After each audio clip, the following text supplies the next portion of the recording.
Friends, कैसे हैं आप सभी। आई होप आप सभी अच्छे होंगे। तो चलिए आज हम अपना स्टार्ट करते हैं। तो हम लिविंग वर्ड चैप्टर पढ़ रहे थे और लिविंग वर्ड चैप्टर में जो हमारा फर्स्ट पार्ट था द व्हाट इज लिविंग वो हम कंप्लीट कर चुके थे। हम मूव कर चुके थे अपने सेकंड पार्ट पर। इस चैप्टर के सेकंड पार्ट पर मूव कर चुके थे और हमारा सेकंड पार्ट था diversity in the living word. Living word की डाइवर्सिटी के अबाउट हम पढ़ रहे थे। ठीक है, तो हमने लास्ट जो वीडियो थी उसमें हमने देखा था टैक्सोनॉमी क्या है, ओल्ड टैक्सोनॉमी क्या है, मॉडर्न टैक्सोनॉमी क्या है, सिस्टमैटिक्स क्या है, वो हम सब ऑलरेडी पढ़ चुके थे। अब चलिए आज हम समझते हैं। अब आज का जो हमारा पार्ट है वो बहुत ही इंटरेस्टिंग है और बहुत ही इम्पोर्टेंट पार्ट है, तो प्लीज़ केयरफुल, ओके, और बहुत ही इंटरेस्टिंग वे में आप समझिए। तो मान लीजिए हम किसी रिसर्च फील्ड से हैं, मान लीजिए हम किसी रिसर्च फील्ड से हैं और हम देख चुके थे कि हमारी जो मतलब डाइवर्सिटी है वो रॉबर्ट मे के अकॉर्डिंगली कितनी थी, 7 मिलियन, और डिस्कवर कितनी हो चुकी है, 1.7 से 1.8 मिलियन। तो मान लीजिए हम डिस्कवरी कर रहे हैं और हमने अपनी डिस्कवरी में किसी भी प्लांट को देखा। अब इस प्लांट को हम देखने के बाद इसकी रिसर्च फील्ड इसमें क्या होगी, ठीक है, आगे अपनी रिसर्च में क्या करने वाले हैं इस प्लांट का। तो देखिए what happens to new specimen. अब जो हमने नया स्पेसिमेन देखा है उसका क्या होगा, वो उसका रिसर्च फील्ड में क्या होने वाला है। अब सबसे पहले पता होना चाहिए कि स्पेसिमेन है क्या। स्पेसिमेन क्या है, तो स्पेसिमेन लिविंग भी हो सकता है, स्पेसिमेन डेड भी हो सकता है, स्पेसिमेन प्लांट भी हो सकता है, स्पेसिमेन एनिमल भी हो सकता है। अब मान जिसकी भी हमें रिसर्च स्टडी करनी है वो स्पेसिमेन होगा। अब मान लीजिए हमें किसी प्लांट के किसी पार्ट की स्टडी करनी है, ठीक है, तो मान लीजिए हम पूरा प्लांट तो उखाड़ के लाएंगे नहीं, तो अपनी लैब में तो हम उसका प्लांट का किसी पार्ट को लेके आएंगे, जैसे कि रूट हो गया, स्टेम हो गया, फ्लावर हो गया, कुछ भी हो गया, ठीक है, तो वो भी सब any part of the plant is called specimen, वो भी स्पेसिमेन होगा। या फिर एनिमल का कोई पार्ट भी स्पेसिमेन हो सकता है, या फिर एनिमल के पाँव के निशान वो भी स्पेसिमेन हो सकते हैं, होंगे। जैसे कि डायनासोर की हमें स्टडी करनी है तो डायनासोर के जो पंजे के निशान होंगे वो भी क्या है, एक स्पेसिमेन है। तो आपको स्पेसिमेन समझ आया होगा। ठीक, अब हमने इस न्यू प्लांट को मतलब डिस्कवर किया है। अब हमें आगे इसका क्या करना है सीखिए। अब हम आएंगे टैक्सोनॉमी में। तो हमने लास्ट वीडियो में समझा था कि टैक्सोनॉमी क्या है। तो टैक्सोनॉमी क्या थी, एक प्रोसेस थी। टैक्सोनॉमी क्या थी, एक प्रोसेस थी जो कि ग्रुप करेगी या क्लासिफाई करेगी न्यूली डिस्कवर्ड स्पेसिमेन को इनटू टैक्सोनॉमिक कैटेगरी, किसी भी टैक्सोनॉमिक कैटेगरी में। ठीक है, तो हम आ गए टैक्सोनॉमी में। अब हम किस में आ गए, टैक्सोनॉमी में। अब कुछ टैक्सोनॉमी की कुछ स्टेप्स होती हैं। अब मान लीजिए हमने ये प्लांट जो देखा था, रिसर्च किया था एक प्लांट हमने। अब इसका हम प्लांट को रिसर्च करने के बाद हमें क्या करना है, इसका आखिर इस प्लांट का हमें क्या करना है। तो सबसे पहले इस प्लांट के हम करेक्टर्स देखेंगे। क्या देखेंगे, इस प्लांट के करेक्टर्स देखेंगे। इसकी जो भी इसके करेक्टर होंगे उन सारे करेक्टर को नोट डाउन कर लेंगे। जैसे कि उसकी रूट्स कैसी हैं, टैप रूट सिस्टम है या फेसिकुलेटेड रूट है, कौन से टाइप की रूट है, कौन से टाइप की उसकी स्टेम्स है, उसका पूरा ऑल डिस्क्रिप्शन लिख लेंगे। This is characterisation. उसके शेपल्स कैसे हैं, उसके पेटल्स कैसे हैं, ट्राइमेरस हैं या पेंटामेरस हैं, बाइकार्पिलरी है या क्या, बाइसेक्सुअल है या यूनिसेक्सुअल, मतलब सारा ऑल डेटा एक जगह हम नोट कर लेंगे। ठीक है, this is characterisation, this is the first step in taxonomy. समझ आया, तो ये हमारी टैक्सोनॉमी की फर्स्ट स्टेप थी। ठीक, अब उसको जो हमने करेक्टर्स लिखे हैं, अब उन करेक्टर्स को हम आइडेंटिफाई करेंगे, मतलब पहचानेंगे। क्या करेंगे, उन करेक्टर्स को हम पहचानेंगे। जैसे कि पहचानेंगे किस बेसिस पर कि इसके क्या इसके जो करेक्टर्स हैं वो किसी और ग्रुप से मैच कर रहे हैं, किसी और ग्रुप से मैच कर रहे हैं। ये क्या होगा, ये कौन सी प्रोसेस होगी, आइडेंटिफिकेशन। तो first step of taxonomy is characterization, second step identification. अब मान लीजिए हमने उस करेक्टराइजेशन भी कर लिया किसी भी प्लांट का, उसका आइडेंटिफिकेशन भी कर लिया। अब हमको क्या करना है, उसको क्लासीफाई करना है। क्लासीफाई करने का मतलब है अगर वो हमें किसी भी उसके जो फीचर्स थे, करेक्टर्स थे, अगर वो किसी भी हम ऑलरेडी जो ग्रुप बने हुए हैं उनसे अगर मैच करते हुए हैं तो उसको हम उस स्पीशीज को हम राइट ग्रुप में प्लेस कर देंगे, राइट ग्रुप में प्लेस कर देंगे। या फिर अगर उस किसी भी ग्रुप से मैच नहीं कर रहे हैं तो एक उसका अलग नया ग्रुप, न्यू ग्रुप क्रिएट कर देंगे। This is classification. तो थर्ड स्टेप कौन सी हो गई, क्लासिफिकेशन। फर्स्ट स्टेप कौन सी थी, सबसे पहले हमें क्या करना है, उसका करेक्टराइजेशन करना है, करेक्टर्स को नोट डाउन करना है, फिर उस करेक्टर्स को पहचानना है। वो करेक्टर्स को क्या करना है, पहचानना है। This is identification. Third step क्या हो गई, क्लासिफिकेशन, मतलब उस स्पीशीज को किसी राइट ग्रुप में प्लेस करना, और अगर किसी ग्रुप का नहीं मिल रहा है मतलब तो उसका एक नया ग्रुप क्रिएट करना। थर्ड तीनों स्टेप एकदम आपको समझ आई होंगी। अब हमारी जो फोर्थ स्टेप है, सबसे लास्ट जो स्टेप है वो है हमारी नोमेनक्लेचर। सबसे लास्ट में क्या, अब उसका हम नाम देंगे, उस स्पीशीज का हम नाम देंगे। जैसे कि ये अब जो हो गई हमारी 4 और स्टेप हो गई। अब ऐसे समझिए लास्ट, ये हमें सारा सीक्वेंस भी याद रखना है। ये सीक्वेंस जो होता है वो एग्जाम में पूछा जाता है, ठीक है।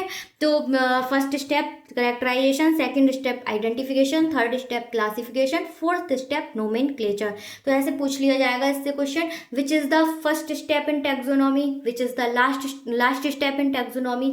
आप नोमेनक्लेचर को ऐसे याद रख सकते हैं, हमारे सोशल वे से एकदम अपोजिट होता है। जैसे कि हमारे सोशल लाइफ में क्या होता है, किसी बच्चे का जन्म हुआ तो सबसे पहले उसको नाम दिया जाएगा। फिर जरूरी नहीं है उसके नाम के बेसिस पर उसके करेक्टर हो, जरूरी तो नहीं है, लेकिन यहाँ पर क्या एकदम अपोजिट है। नाम क्या करा जाएगा, सारा मतलब प्रोसेस लिखने के बाद हम नाम देंगे। सबसे लास्ट प्रोसेस है हमारी नोमेनक्लेचर। अब नोमेनक्लेचर, अब जो हम करेक्टराइजेशन है वो आपको बहुत अच्छे से समझ आया। करेक्टराइजेशन में हमने करेक्टर्स को नोट डाउन किया। अब सेकंड स्टेप थी आइडेंटिफिकेशन। हम इस चैप्टर के सबसे लास्ट पार्ट टैक्सोनॉमिक एड्स में इसको समझेंगे। और जो क्लासिफिकेशन है इस चैप्टर का जो थर्ड पार्ट है टैक्सोनॉमिक कैटेगरीज, वहाँ समझेंगे। अब हम चलिए समझते हैं नोमेनक्लेचर क्या है, नामकरण क्या है, ठीक है। This is the very very very important for competitive exam और फॉर नीट एग्जाम, ठीक है। अगर क्वेश्चन बनता है तो यहाँ से सबसे ज़्यादा चांसेस रहते हैं नोमेनक्लेचर से बनने की, ठीक है। तो नोमेनक्लेचर क्या है, one name given to only one organism. जो एक किसी भी स्पीशीज का एक नाम ऐसा दिया जाएगा जो उसका पूरे वर्ल्ड में सिर्फ एक ही नाम रहेगा।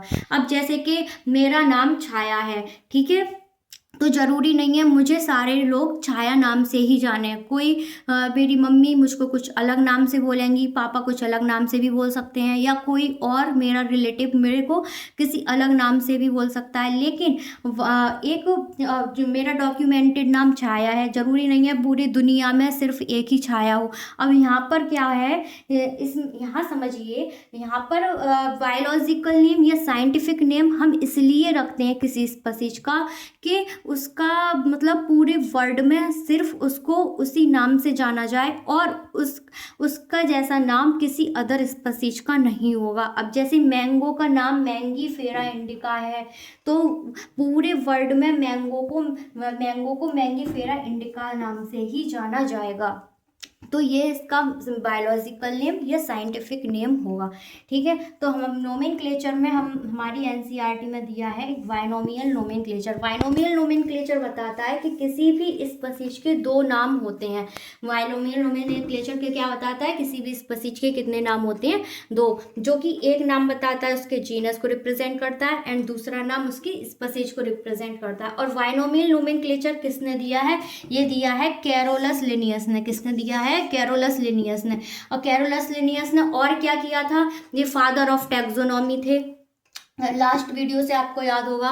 और इन्होंने एक बुक लिखी थी सिस्टेमा नेचुरी, ठीक है। और बाइनोमियल नोमेनक्लेचर भी किसने दिया है, कैरोलस लिनियस ने दिया है। अब चलिए हम रूल्स देखते हैं। किसी भी स्पीशीज का बाइनोमियल नेम या साइंटिफिक नेम या बायोलॉजिकल नेम लिखने के क्या रूल्स हैं। अब जैसे कि मैंने एक एग्जांपल लिया है मैंगो का। किसका एग्जाम्पल लिया है, मैंगो का, मैंगो, ठीक है।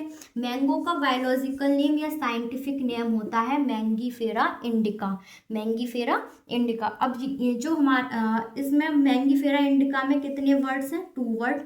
ये this is first word and this is second word. अभी इसको छोड़ दीजिए लिन को, अभी मैं इतने पार्ट को समझा रही हूँ, ठीक है।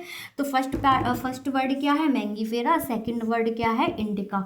और जो पहला वर्ड है दिस इज रिप्रेजेंट जीनस, ये क्या किसे रिप्रेजेंट करता है, जीनस को। जो सेकंड नेम है वो रिप्रेजेंट करता है स्पीशीज को या फिर स्पेसिफिक एपिथेट को, ठीक। अब जो फर्स्ट वर्ड होता है उसका फर्स्ट लेटर कैपिटल लेटर होता है। फर्स्ट वर्ड का फर्स्ट लेटर कैसा होता है, कैपिटल लेटर। या फिर हम बोल सकते हैं जीनस का फर्स्ट लेटर कैसा होता है, कैपिटल लेटर होता है। और जो स्पीशीज होती है या सेकंड वर्ड होता है उसका फर्स्ट लेटर हमेशा कैसे लिखा जाता है, स्मॉल लेटर। कैसा लिखा जाता है, ये स्मॉल लेटर में, ठीक।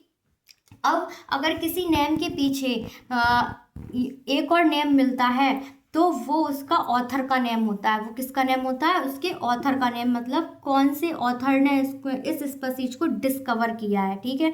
इसे एब्रीवेटेड फॉर्म में लिखा जाता है। एब्रीवेटेड फॉर्म का मतलब है शॉर्ट फॉर्म में, ठीक है। जैसे कि लिन लिखा हुआ है यहाँ पे, मैंगीफेरा लिन। लिन का मतलब है इसको मैंगो को किसने डिस्कवर किया है, कैरोलस लिनियस ने। कैरोलस लिनियस का शॉर्ट फॉर्म लिखा हुआ है लिन, मतलब लिनियस ने मैंगीफेरा इंडिका का नाम दिया है।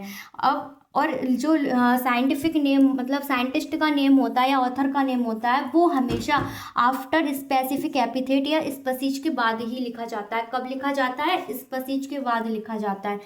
अब यहाँ पर आइए समझिए, biological name are generally in Latin language और लैटिनाइज्ड। जो बायोलॉजिकल नेम होते हैं वो हमेशा लैटिन लैंग्वेज में होते हैं, लिखे जाते हैं, या फिर लैटिनाइज्ड होते हैं, ठीक है।